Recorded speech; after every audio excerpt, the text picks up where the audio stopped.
Hello, welcome back. Jimmy Swaggart was more than a televangelist, he was a symbol of faith. Controversy, vulnerability, and legacy all rolled into one life while millions saw him preach, cry, and play the piano. Only a few knew the heart that beat behind the sermons, a heart shaped by family, especially his father, Willie Leon Swaggart.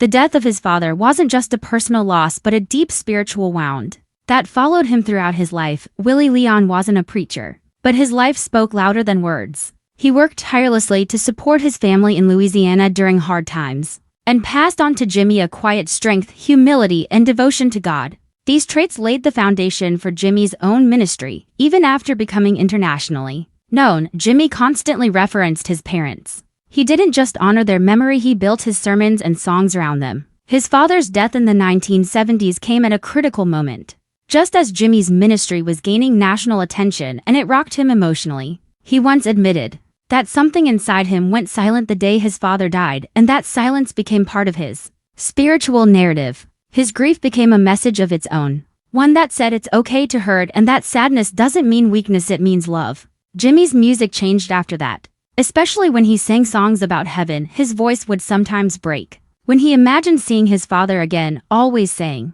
"My father's face is the first I want to see after Jesus." Jimmy's mother, Minnie Bell, was also a huge part of his life. Her faith, music, and prayer shaped him just as much. He often spoke of missing her cooking and the sound of her praying at night.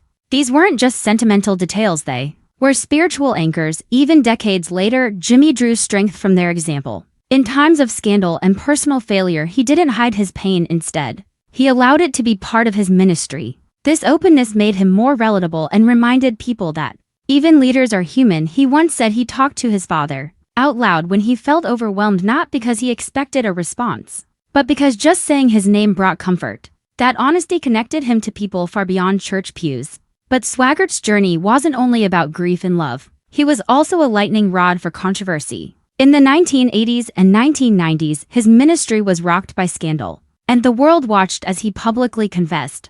Unlike biblical figures whose failures were written about after they died, Swaggart had to live through judgment in real time. His ability to keep preaching, to keep showing up, was seen by some as arrogance and by others as unshakable faith. He rebuilt his ministry even as many networks abandoned him. For some, that was inspiring; for others, infuriating, but it was always deeply human. Even now, as he lies in critical condition in a Louisiana hospital following a heart attack, his influence continues. His son Donnie and grandson Gabriel are still leading the family worship center, carrying on what started in a small town with two faithful parents. For Jimmy, preaching wasn't a job, it was a call, and that call was rooted not in fame, but in a father who believed in him before anyone else did. Whether he recovers or not, Jimmy's story will be remembered not just for its highs and lows, but for its raw humanity. He reminded us that ministry begins at home, that parents matter more than sermons, and that grief can preach as loudly as any pulpit.